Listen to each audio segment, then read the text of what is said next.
Hello everyone, welcome to Homeschool, and this is your third session on a chapter physical change and a chemical change. In the previous videos, we discussed about the physical change, its characteristics and the examples.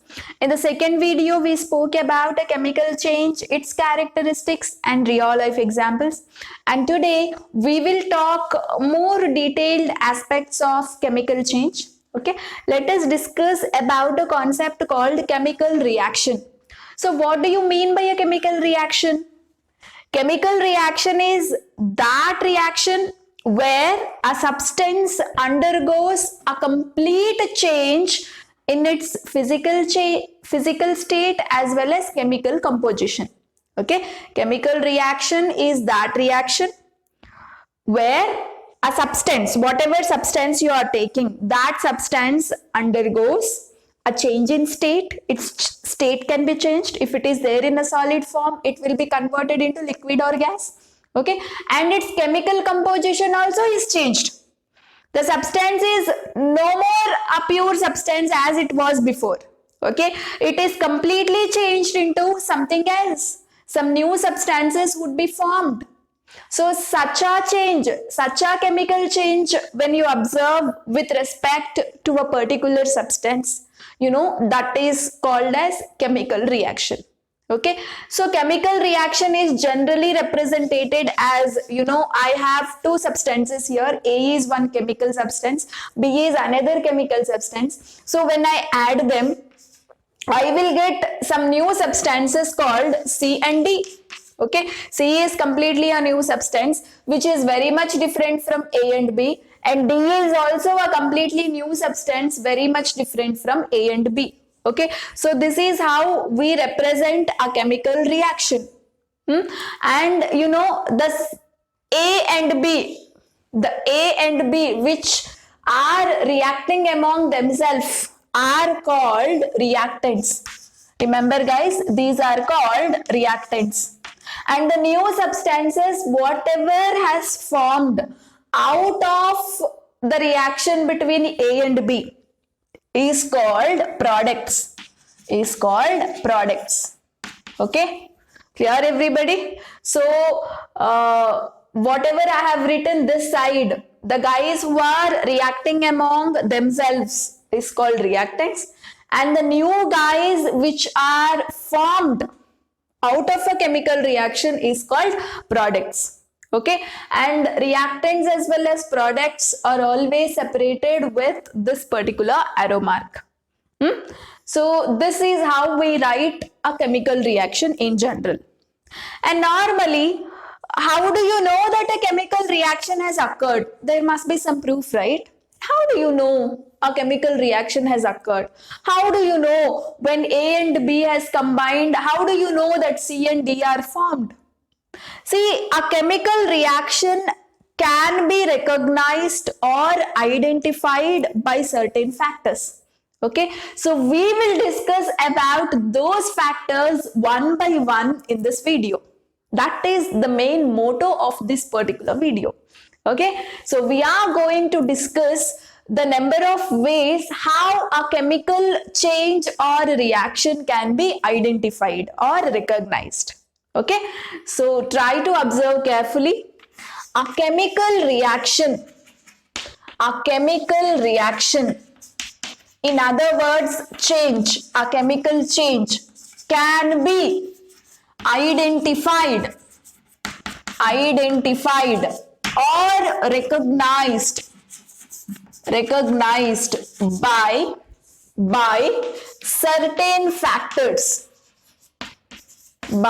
certain factors. Okay, we also call them as characteristics.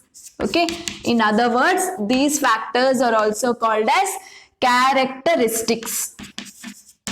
Okay, see, the first characteristic, a chemical reaction can be identified with the help of evolution of gas.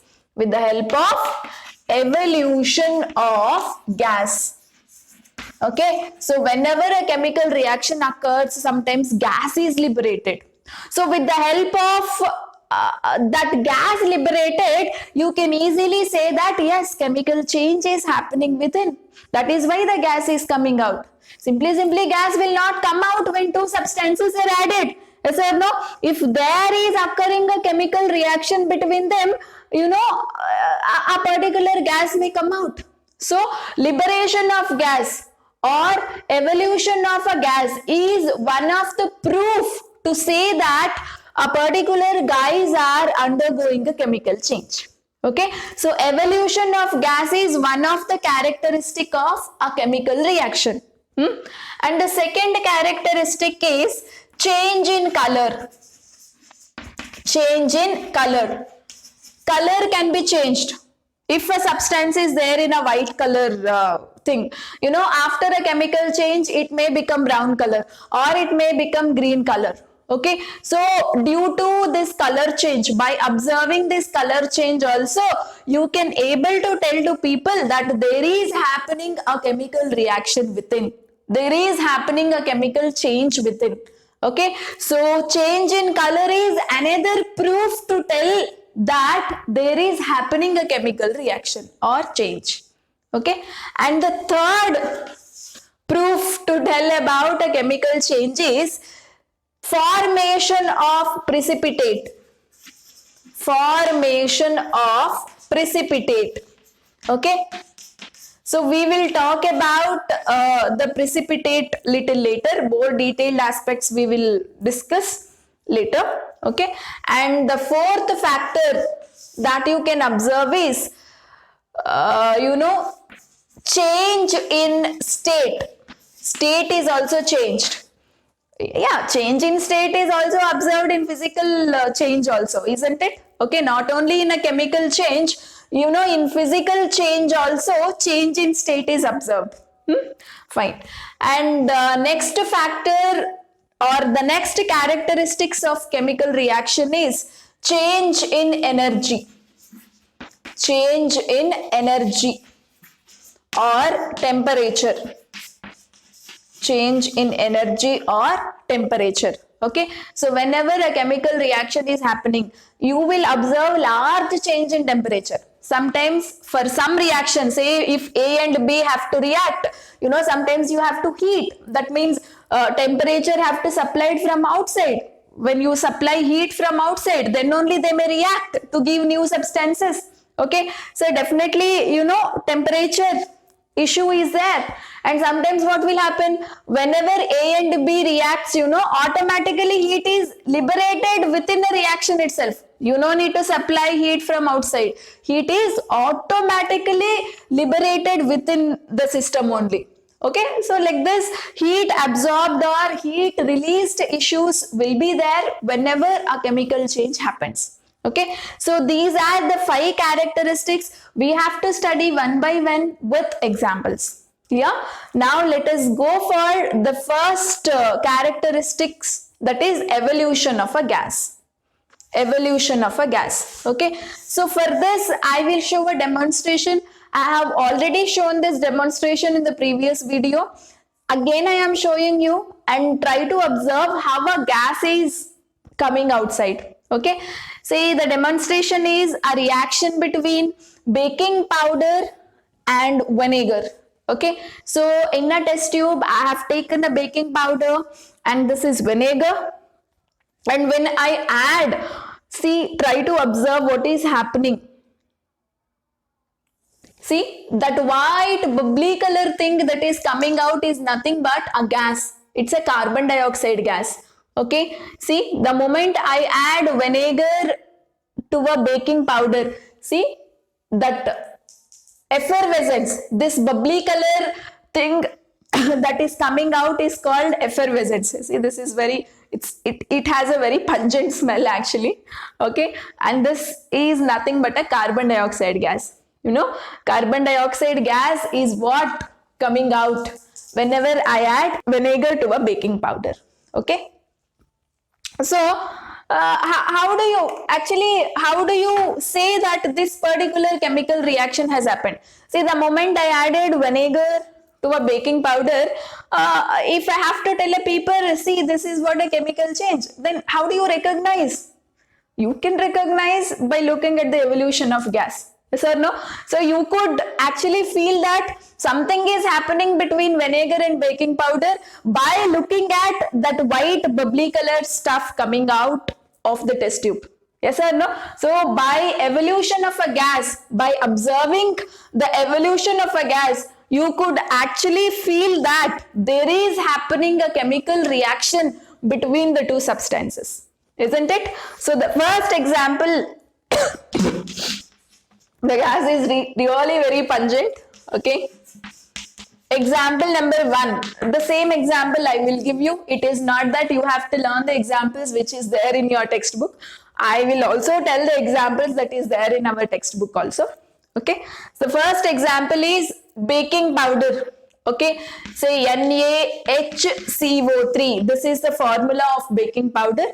To this baking powder, you know, whenever HCl is added, this is also called sodium bicarbonate. This is also called sodium bicarbonate. Okay. So whenever acid is added to that, you will get a salt, that is sodium carbonate plus water plus carbon dioxide. Okay. See, with the help of the liberation of carbon dioxide gas, you are actually telling that there is happening something, that is a chemical change between HCl and baking powder. Okay. So this is how a gas comes out during a chemical reaction. And one more example, example 2, that is mentioned in your textbook. Okay. Zinc granules. Whenever you add zinc granules to H2SO4, which is called as sulfuric acid, you know what happens here? You will get ZnSO4 plus H2 gas. Okay, H2 gas. Whenever a gas comes out, you know, when it goes into atmosphere, we indicate with this particular sign. Okay, so this arrow mark indicates that this guy is a gas and it escapes into atmosphere. Okay, so this is a metal. Zinc is a metal. You must have learnt this common reaction in the previous classes. Whenever a metal is added to acid, you will always get hydrogen gas. Okay, and you know, how do you know that this is a hydrogen gas? Usually, you know, near the hydrogen gas, if you keep a burning candle, isn't it? It catches fire with a pop sound. Okay, hydrogen gas, you know, catches fire with pop sound. Okay, this is how we can test that this particular gas is hydrogen. See, all gases look in a similar way. Most of the gases are colorless only, isn't it? So how do you identify that this is hydrogen gas and this is carbon dioxide gas? We have some test for that. Okay, so hydrogen gas is always identified with the help of a burning candle. If you keep a burning candle near to it, it can, you know, catch that fire and it can burn with a pop sound. Okay, pop sound in the sense dup sound. Okay, fine. And one more example if you want. Example number 3. Copper sulfide. Okay, copper sulfide, when you add HCl to copper sulfide, you know, you will get copper chloride plus H2S gas here. H2S gas, it has a very bad smell. Okay, you can imagine the smell of a rotten egg. Rotten egg smell. It will be a very, very bad, right? So H2S gas also has that rotten egg smell. Remember this signs, okay? H2S has rotten egg smell. Very, very, very, very bad smell. Okay, so these are the 3 examples you can remember for your examinations. Okay, so in the first case, carbon dioxide gas comes outside. Second case, hydrogen gas. And how do you test that this is hydrogen gas? It burns with a pop sound. And in the third example, H2S gas comes outside. Okay, so it will have a smell of a rotten egg.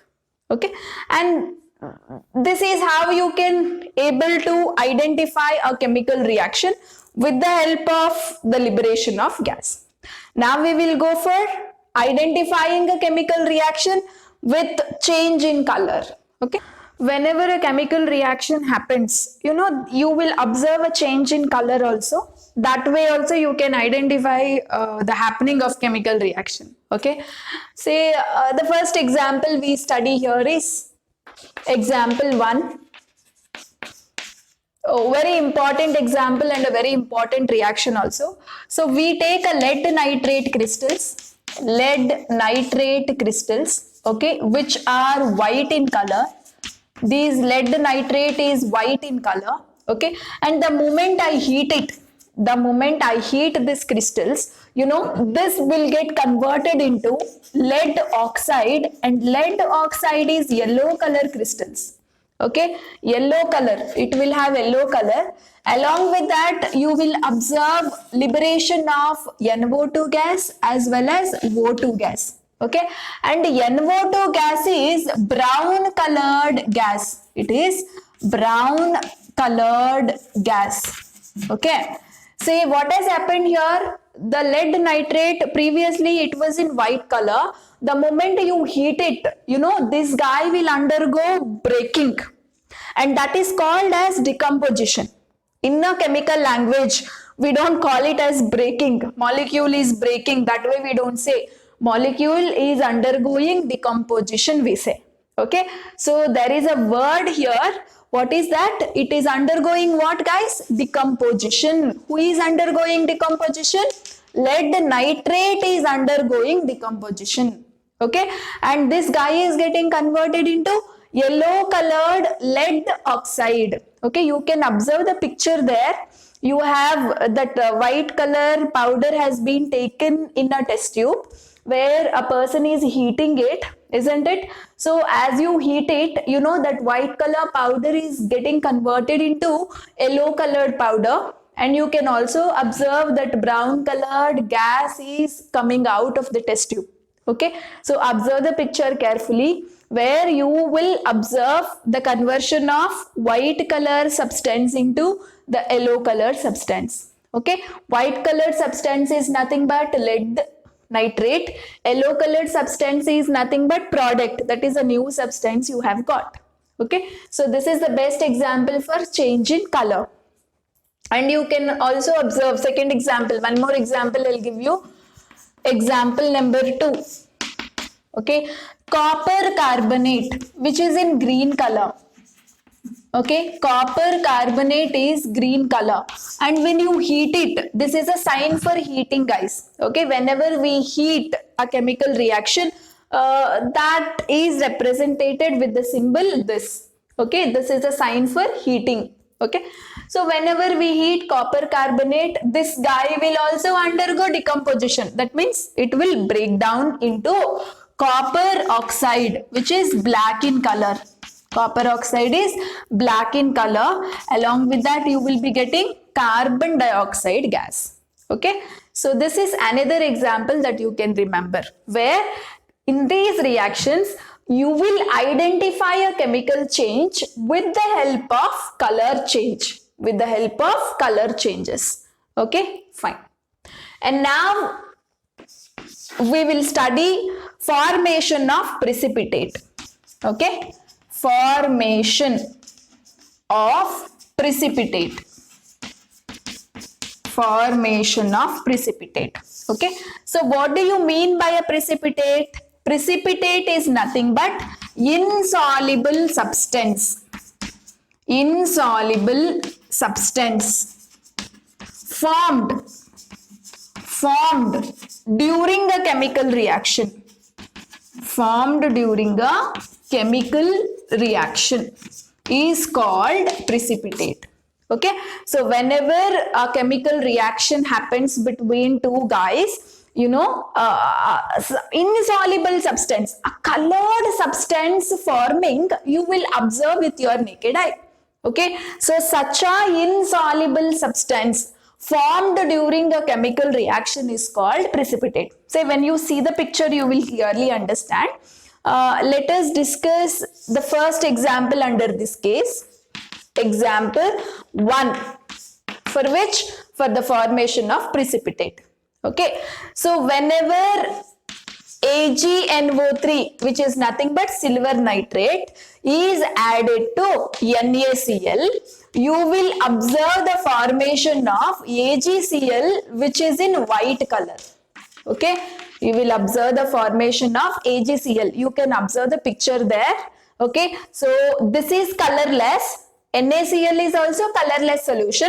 Two colorless solutions, when they are adding, you can observe that white colored stuff forming. Okay, so that is what we call precipitate.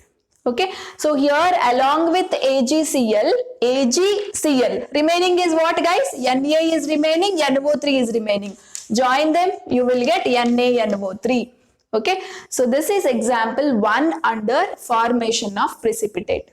Understood? No? You can clearly observe the picture. You will come to know what is that insoluble substance. The moment you add two colorless substances, you know that white color, curdy white color stuff that is forming within a reaction mixture, that is what we call precipitate. So the moment you see precipitate, clearly you can able to understand, no, oh, there is some change happening between them. That is why the precipitate is coming. Right? So formation of precipitate is also one of the proof to tell a chemical reaction is happening within.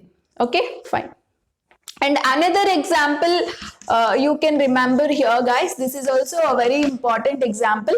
Okay, lead nitrate. Already we studied a reaction with lead nitrate, isn't it? Formula PbNO3 twice.